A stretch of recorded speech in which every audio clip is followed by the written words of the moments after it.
Broadcasting the information the mainstream media won't touch. This is The Richie Allen Show in association with DavidIke.com. Well, the clocks in general changed in the United States to daylight savings time. I need to sort that out. And I made a mistake with respect to my great friend, Paul Craig Roberts, who is, of course, the former US Assistant Treasury Secretary, top man, multiple best-selling author as well. His website, paulcraigroberts.org, is a must read. Thought-provoking, incredibly well-researched articles published there on a daily basis. And I'm delighted that our mutual friend, Paul Craig Roberts, is in good form, old son, because I got the time wrong, didn't I? Your clocks went forward last night, Paul, and I didn't realise that. How are you? That's okay. I sometimes don't realize it myself. Now, tell me this. Is it just daylight savings time on the East Coast, or is it the whole country? I don't know. Good answer. Because I've booked a number of guests from your part of the world for later this week, Paul, and I think I'll have to go and change the times. Anyway, I'm glad you got your logistical issues sorted out, your phone and your internet. You're looking good there, my friend. Great to have you back on the programme. A lot has happened since you were last on the show. We were going to speak on Thursday. With the technical difficulties, we didn't. But you wrote a terrific article, but very pessimistic, it must be said, and I'm tweeting it out as we speak, about the Russophobic appointments of Trump. And a key line in the article basically said, I'm paraphrasing, it's just going to be business as usual. After some optimism for Trump early doors, as we say in the UK, you're not so optimistic now. What's been happening? Well, Trump seems to have collapsed on his promise to normalize relations with Russia. Everyone that he has appointed, with the possible exception of the Secretary of State, is Russophobic.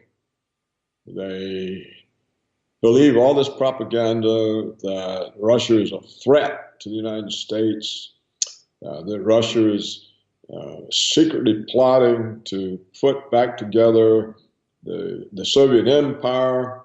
It may invade the Baltics, Poland. They keep alive these lies about the Russian invasion of Ukraine. They keep on going about Putin, the new Hitler, a mafia don, a thug. When you have the National Security Advisor, the Secretary of Defense, the American ambassador to the UN, they talk like this.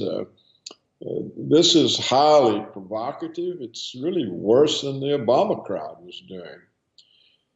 And so I assume Trump is captured by the military security complex. He's done nothing about the CIA's full-scale assault on his presidency, on his credibility. They continue to issue lies. These lies continue to be repeated incessantly. The New York Times, the Washington Post, CNN, MSNBC. It's just an endless repetition, one lie after another. And he responds with tweets on Twitter, I think it is. So,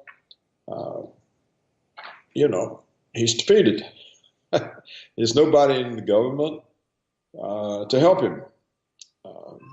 So I assume we're going to have more conflict and bad relations with the Russians. And it's gratuitous, it's pointless. And if you have these kinds of bad relations, it creates a situation where if there's a misunderstanding, for example, some false reading of an incoming missile attack, if everyone is on edge, these kinds of false signals are more believable than if everyone is working together to reduce tensions. during the whole Cold War period, there were many instances of both the Soviets and the Americans receiving information of an incoming attack. And no one ever believed them. If they had, and somebody had pushed the button, then the whole thing would have been over. So that was the importance of the American presidents working closely with the Soviets to reduce tensions. We had all sorts of things. We were beginning with Kennedy and the Cuban Missile Crisis. So we had Nixon, SALT I, the Anti-Ballistic Missile Treaty. We had SALT II with Carter. We had Reagan and Gorbachev ending the Cold War, Reykjavik. These types of relations between nuclear powers are essential. You can't have them at high tension because of constant accusations of one against the other. So it's ridiculous. It's a huge risk with humanity, with life on Earth, and it's all emanating from the military security complex in Washington. They don't care about these risks as long as the money is flowing to them and the power is there for them. So you have this one group imposing the risk on the rest of the planet. And apparently President Trump's unable to do anything about it. Let me ask you to consider this. You and I butted heads a few times before Christmas, and I know there's a massive experience gap between you and I. I've not been where you've been, Paul. I've not, seen what you've seen, and I'm very respectful of that. And we talked before Christmas about the possibility that we might have been, not when I say we, I mean we in the media, in the alternative media, may have been fooled when because we were very certain that the powers that be had anointed Hillary Clinton, that they wanted her and that they had chosen her. She was the chosen one. And I felt that maybe we might have missed the trick. Again, not you, but we. And that because of this guy's type A type personality, because of who he is, that he might have been more easy to manipulate by the awful people that you listed in your fantastic article, these Russophobic people that you listed. And I have tweeted the article out there for people to read. He might have been the chosen one all along, and we've been absolutely sold down the river. But you don't buy this still. No, you don't. Of course not.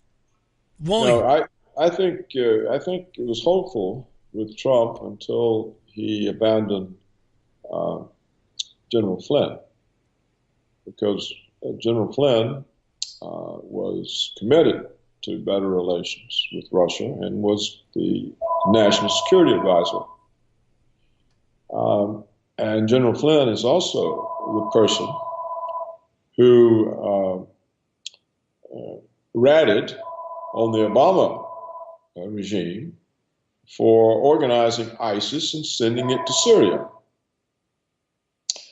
You may remember General Flynn told a television audience that ISIS was a willful decision of the Obama regime, and that it was a decision made contrary to General Flynn's advice, who advised them not to send ISIS to Syria. So I think with Flynn there, controlling the flow of information to the president, the national security advisor really is a very important position. He can neutralize the Defense Department, he can neutralize the State Department, he can neutralize the CIA. And he was in a position to be of great help to Trump in diffusing the relations.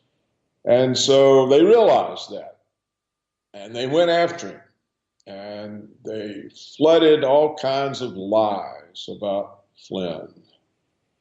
And they put so much pressure that Trump's relatively inexperienced advisors, like Bannon, said, oh, we have to get rid of the problem. This will go on forever. We'll never be able to move forward with the agenda, and so we'll just have to let him go. Well, that was a decision, in my opinion, that broke the back of the Trump administration. And consequently, the appointments since have been Russophobic. His new national security advisor is a Russophobic guy. And of course, they're also, all of them, very much against Iran, which, of course, Russia and China can't afford to abandon. So the situation is ripe for more conflict. So let's say I'm wrong then, and I'm quite prepared to be wrong, and he wasn't chosen, and he started out. Yeah, let's say he wasn't chosen. What you're saying is, what you're saying is that whether or not he was chosen, what he is now is just another corporate neocon stooge, right? That's what he is now today. Well, I wouldn't quite go that far. I would say, because he hasn't appointed outright neocons. You have to understand the neocons are extremely dangerous, but just the normal neoliberal American foreign policy, it's also aggressive. It's just not as aggressive as the neocons. The Kissinger-Brzezinski school is fairly aggressive. It's not neocon. It doesn't claim American hegemony over the whole world. It just claims that the United States can't afford not to be number one, but not that there's not a number two and a number three. So I don't think we would go that far, Richie. I think it's quite clear he wasn't chosen because the media was after him from the very beginning, all during the Republican primary. In fact, most of the Republican Party was after him. It wasn't just the Democrats attacking him, the entire media, the Republican Party. And during the presidential campaign, of course, the media was totally against him. And the media is very much in the pockets of the CIA. It has been, always. It's a product of the Cold War. I mean, so is your media. You don't think Britain has a media independent of the CIA, do you? It certainly does not. You're absolutely right. You're right. Certainly Germany doesn't, or France, or Italy, or Belgium, or the Netherlands. None of them do. You're absolutely right. Canada, or Australia, I mean, or Japan. These are all... We even had a book written by one of the editors of the largest newspaper in Germany who says every significant journalist in Europe is on the CIA's payroll, me included, he said. That's right. So if there's no reason, if you're against Trump, you don't try to damn him like that. So I don't think there's any prospect whatsoever that he was ever chosen. He's hated by identity politics because he's a white, heterosexual, male billionaire. So he's not a victim group. You see, all the terrible things Obama did, they accepted because he's America's first black president. So identity politics makes it imperative to support him, but not Trump. It makes it imperative to hate him. The only person you're allowed to hate, how would you put it, identity politics group, people are allowed to hate. The only ones not protected by political correctness are white heterosexual males. You can say anything about them, but you can't say anything about women and blacks and Hispanics and homosexuals and lesbians and transgenders. They're all protected by the vocabulary, by political correctness. They're victim groups. So Trump's exposed in a way that Obama wasn't. But just look at all the fuss, Richie, over the travel ban. the same people fussing over the travel ban never raised a voice about 16 years of bombing of the Muslims, the indiscriminate slaughter of millions of people, destructions of the infrastructure, entire countries in ruins. The Ninth Circuit didn't say a word. No, nothing. You didn't. So all of a sudden, though, it's become awful to say, well, we don't want them to come in the States because, then maybe they harbor some thoughts of revenge. After all, we've been slaughtering them for 16 years. Yeah, but that's not what Trump said now. Maybe they'll do something back to us. Fair enough, but that's not what Trump said, Paul. But it's all right to kill them, but you can't not let them come in the country. And what we see, listen to me, this is very serious. The United States citizens have completely lost the due process right. They have no due process because the two presidents have said we can pick them up and detain them indefinitely despite due process. And not only that, but America's first black president said, I can also kill them without due process. So American citizens don't have due process, but non-citizens, the Ninth Circuit's ruled, they have due process. And Trump's travel ban violated due process. Well, of course, the U.S. Constitution doesn't apply to foreigners. It applies to Americans. It applies to Americans, yeah. Can I just come in on that, Paul? Let me just come in on that because you're absolutely right. The Hollywood liberals never breathed a word about U.S. bombing campaigns overseas. You're absolutely right to make that point. But on the point of, Trump saying, we've been bombing them for years. Trump's travel ban wasn't so much to do with the possibility of revenge as Trump adhering to the myth that, there are bad jihadists who want to come and kill us. What Trump wasn't saying, and I think you'll have to agree with this, Trump wasn't saying, by the way, our intelligence agencies created this horrendous terror group, this, Saudi Wahhabist nightmare that is ISIS. Now, I'd love Trump if Trump was to go on television and say some of the things that you say when you write in your articles. We create these monsters to destabilize countries like Syria. But Trump doesn't say that. He's playing to the myth that radical Islam is a threat to the world. That's why we should have the travel ban. And listen, he can have a travel ban if he wants. He's the president. He can do that. He was elected, but not for those reasons, though. But it's not irrelevant, Paul, because American people don't know, unless they're reading paulcraigroberts.org, Americans do not know how ISIS came to be and how Syria came to be in the mess it is now, right? Well, they do know because General Flynn told them. He's gone, though, isn't he? What? But as you quite rightly said earlier, he's gone. Yeah, but he said this on TV. It's known. This is why they removed him. Yeah. Yeah. So I think that the point, Richie, is Americans, when it comes to being locked up in prison for life without a trial, when it comes to being murdered without due process, this is now the fate of Americans if the president decides that. Yet, foreigners have due process. Yeah. I hear you. Now, wait a minute. Now this, how do you get a situation where foreigners have more rights than the citizens? And that's what we now have. That comes out of this Ninth Circuit panel of judges. It comes now out of the liberal progressive left press, out of the Democratic Party. So we now have a situation where the United States Constitution no longer applies to American citizens. It only applies to Muslims who want to come into the country. You've got to admit, this is hilarious.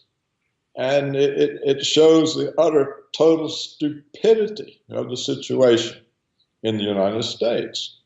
It's got nothing to do with Trump.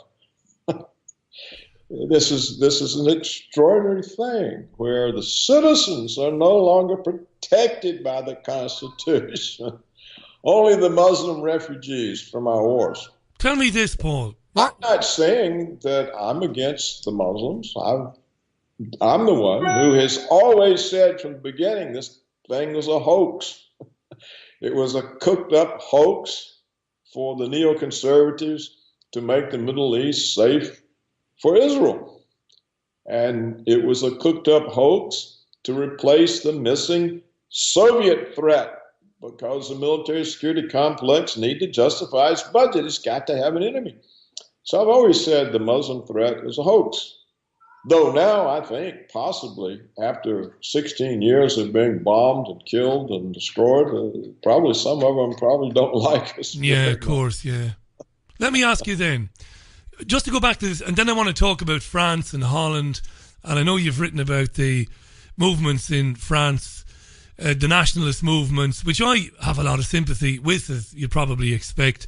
But before we talk a little bit about that, let me just remind people, Paul's website is paulcraigroberts.org. That's paulcraigroberts.org. Terrific articles on there. Links to Paul's excellent books as well. The Neoconservative Threat to World Order, The Failure of Laissez-Faire Capitalism, and others. So on that then, Trump's supporters, and I'm not counting you as one, I think you're I think pretty much always, you're very objective in your writing. But his supporters believed that he meant it when he said interventionism was going to go, that he was going to pursue better relationships with Russia. He described in graphic detail his belief that it was all wrong going into Iraq and Afghanistan. This gave people great hope, so much so that they believed that he would, come clean about these interventions and about the destabilization of these countries and about the hoax of radical Islam, as you so properly described it there. But then he doesn't back Flynn. He appoints these people, Paul, that you quite rightly say in your excellent article, and I'm not kissing your backside, it's a brilliant article. He appoints H.R. McMaster, Mad Dog Fiona Hill. What the hell is going on, Paul? Nobody forced him to do this. Why is he behaving like this, Trump? You're wrong. He was forced. By who? By the military security complex and by the media. Look, he's been in office 2 months under constant attack, with even Republicans demanding an investigation to see if he had committed treason. There are massive petitions to have him impeached. And of course, he just reached the conclusion, they're more powerful than I am. And I think that's the case. I said early on that the president has a certain amount of power, but it doesn't match the power of the deep state, because the deep state's been there for 60, 70 years. And it's unaccountable. And most people only know who or where it is, including the president and the Congress and the Office of Management and Budget and everybody else. This is a parallel government, and it does what it wants. And I think that this was a shock to Trump, that the president could be so mistreated by his own CIA. and he couldn't do anything about it. So I think he just realized, hey, gosh, being president isn't what I thought. Has he been threatened, do you think, Paul? Has he been threatened? Well, of course he's been threatened. No, I mean serious threats. The media. Every day in the media he's threatened. He's threatened with impeachment, with hearings, with investigations. Yeah. It's constant. Yeah. Oh, do you mean does the CIA tell him we're going to kill you if you? I don't know. I don't know. I mean the deep state you talked about there. Yeah. Richie, they don't have to tell him that. He just sees the response to what are sensible policies. What's more sensible than having good relations with the other major nuclear power?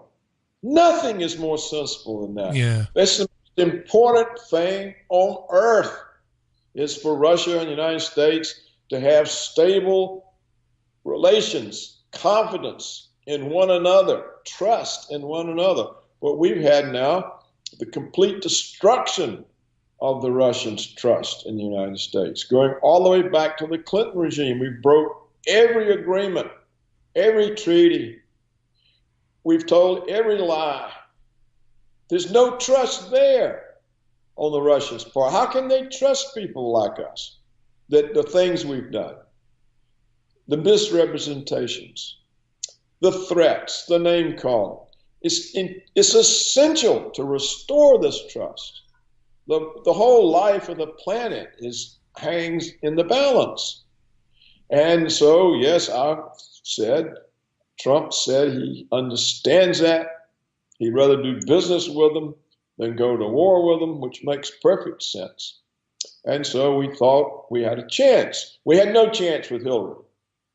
How can you have the president of the United States be a woman who's called Vladimir Putin the new Hitler? Yeah. You can't have that kind of president. The woman who engineered through Victoria Nuland the coup in the Ukraine that's caused all these troubles for Russia, including the sanctions, because that became our myth about the Russian invasion of Ukraine became the reason for the sanctions that we forced on the hapless European vassals of Washington. So all of this trouble needed to come to an end, and we had the prospect of it. Flynn, and he's gone. And I think it was a mistake. I think probably Bannon made it by just saying, well, this is going on so long, we can't move forward, we can't do anything. We just have to find somebody else. So this was blood in the water, and it just made the attacks escalate because it tended to give credits to the charge. So, you had to get rid of him. Because he talked to the Russians. So talking to the Russians became a crime. And so they got after him for talking to the Russians. And now we've had all of these kinds of CIA leaks that Trump was talking to Russian intelligence. I mean, these are absurd things. Absurd, yeah. They play in the New York Times and Washington Post like they're just everyday fact. The deep state then, Paul, the deep state, the tyrants pulling the strings, they want to progress things to possibly a global conflict involving the NATO alliance with Russia, maybe China on the other side. There's no doubt about that.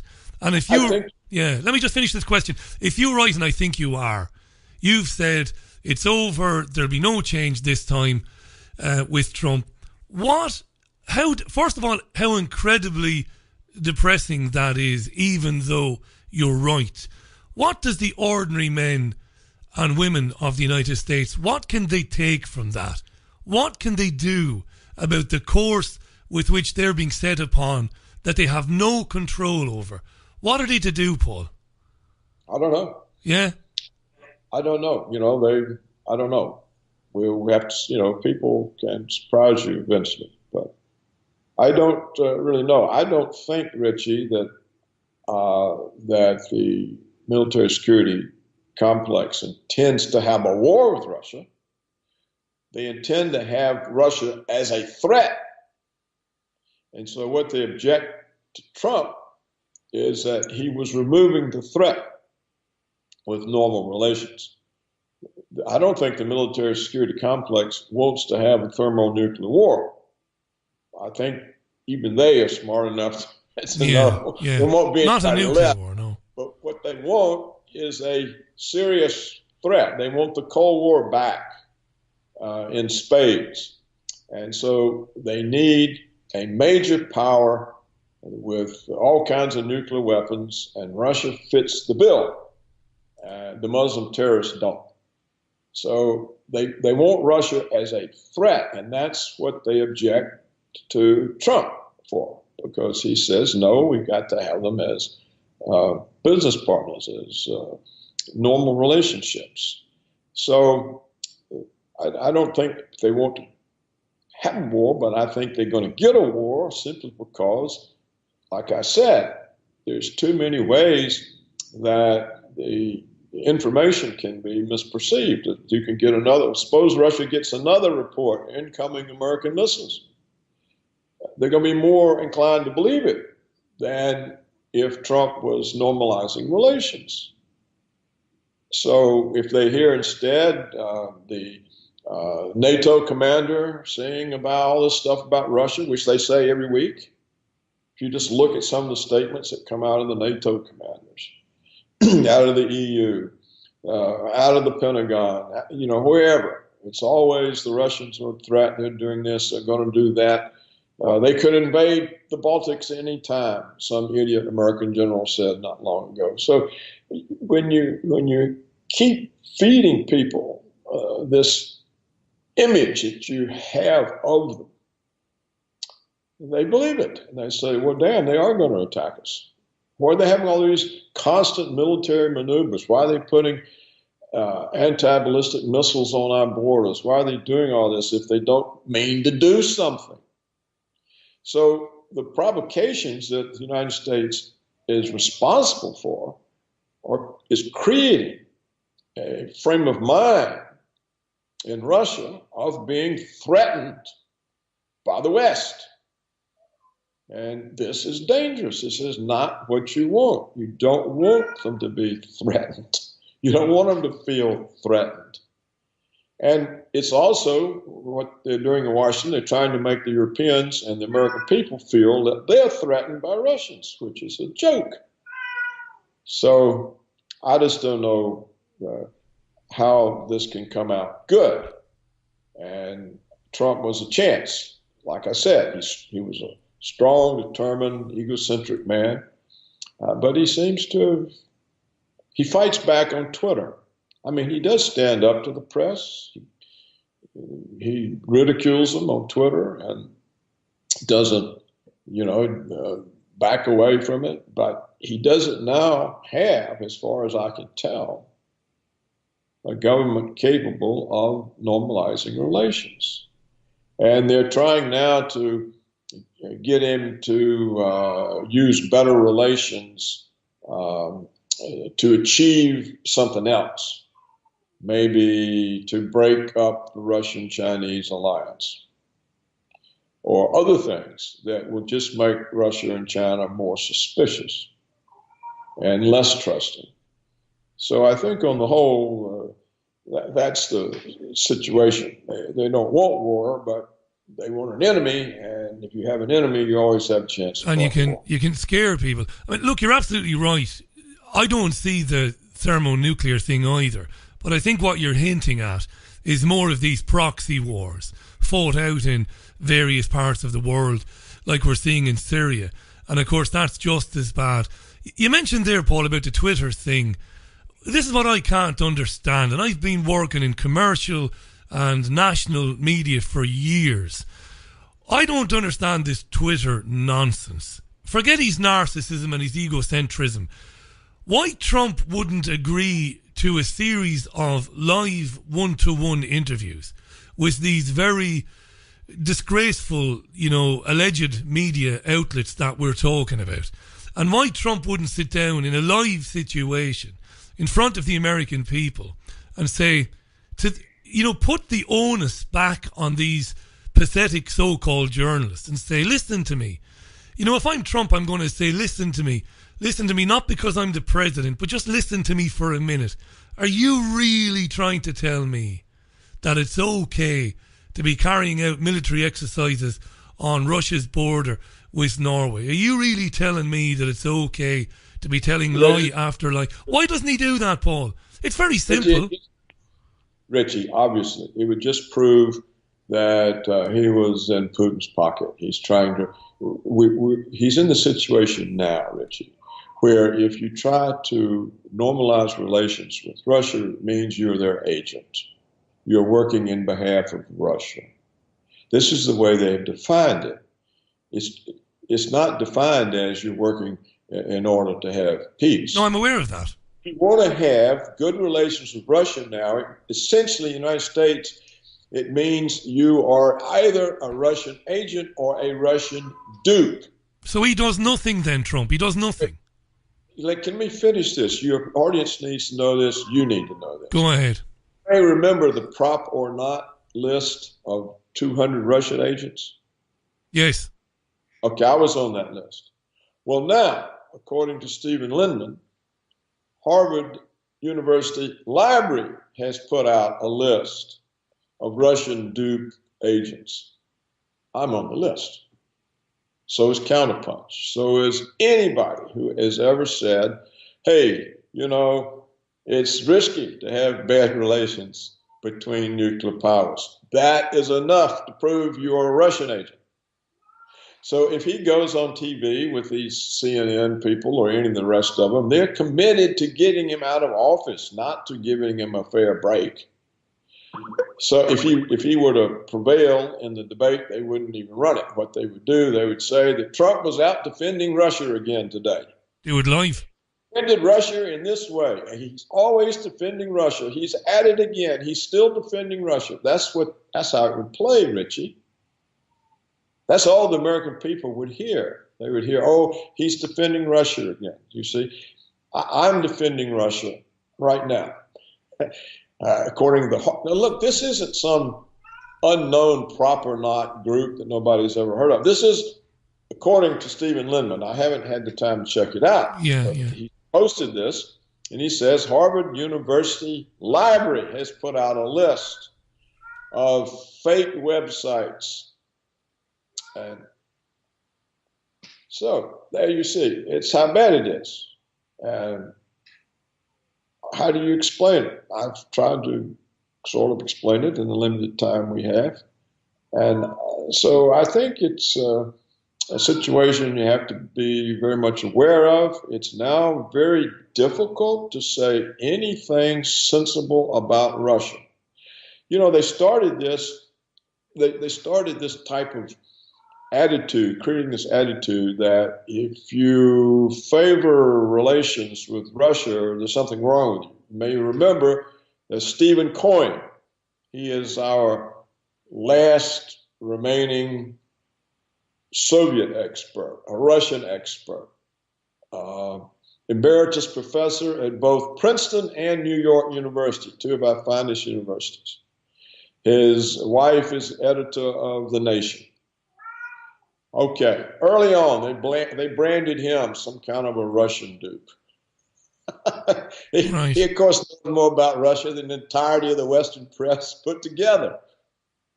And yet he's a Russian dupe because he said it's dangerous to go around threatening Russians. So he's a Russian dupe. We're back to this has been going McCarthy, right? We're back to the 50s. This is McCarthyism, right? We're back to that again. I mean, there are people on Twitter saying, you know, Trump could do these interviews live and he could put these points right back to the interviewer. But I hear what you're saying, Paul. Paul's website is paulcraigroberts.org. I've tweeted the article. Paul has been writing since there are other articles online there. Let me just ask you this, Paul. We've got about 4 or 5 minutes left. And thanks, my friend, for staying around. I know you're writing, and I got the time all wrong. That's the Irish. Okay, Richard, don't worry about it. That's the Irish in me, Paul. I should have realised, you know, I've been doing this for years and years, and every spring I get caught the same bloody way. I end up in trouble with the Times. But look, I want to ask you this. I do a Sunday programme, and we talk about, on the programme, we look at certain issues that people might not be aware of. And it turns out that last week, Richard Haas, who you know all about, he's the president of the Council on Foreign Relations. He spoke to Goldman Sachs and he said something very sinister, which wasn't, of course, picked up by the media. Why would they? He was talking about the state of the world right now and the reasons we are in disarray. And the reasons we are in disarray, he said, it's because we continue to let so-called sovereign states do things in their own self-interest that cause problems for the rest of us good guys. And he proposed in front of a group of Goldman Sachs bankers that we, you know, move to World Order 2.0, he called it, which is basically just another way of saying we really need to progress this one world government agenda, and we penalise people who break the rules. How much should people pay attention to the likes of this guy, Paul, and where he comes from, and, you know, who's listening to him? How serious are these guys in the grand scheme of things? Well, he speaks for the ruling establishment. Yeah. You have to understand what the New World Order means simply is American hegemony over the world.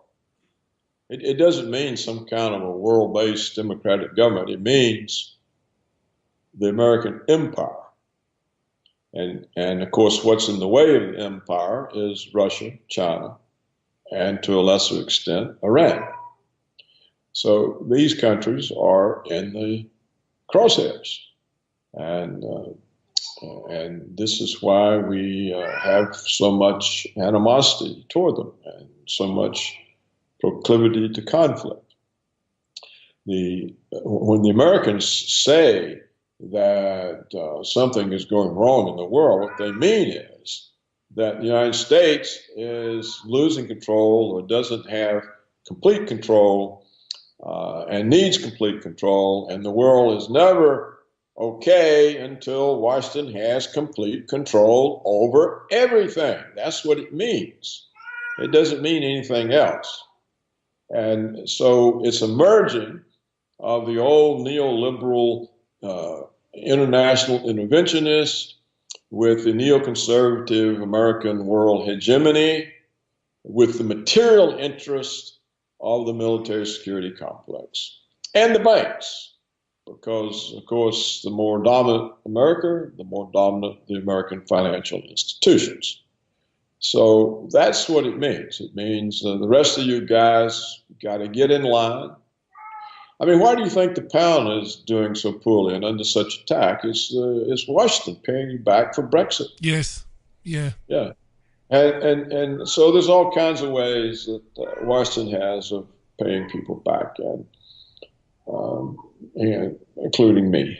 and including you. And the currencies, of course, are easily manipulated. Anyway, I want to just say something to you before we go. I want to finish on a positive. When you were due to come on last Thursday, I do what I always do. I had a good look around paulcraigroberts.org. Now, I read your website every week, but I like to go back to the archives to find some of the stuff, to see if I can catch the great man out in flip-flopping or changing an opinion. And I didn't manage to catch you out, so that's good news. But I did find an article that made me laugh. Back in 2012, you wrote a fantasy article. It was hilarious. Funny, but also kind of, I would say, pithy and also sad.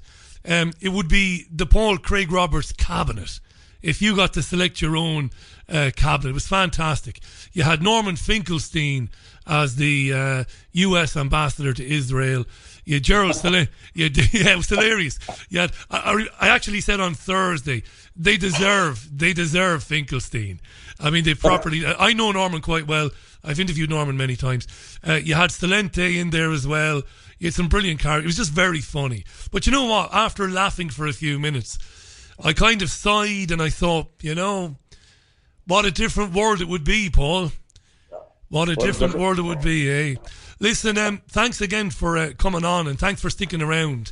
It's paulcraigroberts.org, folks. Check out Paul's terrific articles there. And listen, no doubt soon again we'll be back discussing these issues as things continue to happen. Paul, thanks again. Love chatting with you, my friend. Fun talking to you, Richie. Look after yourself. The great Paul Craig Roberts on the line to us there from his home. He's back to work now on his website.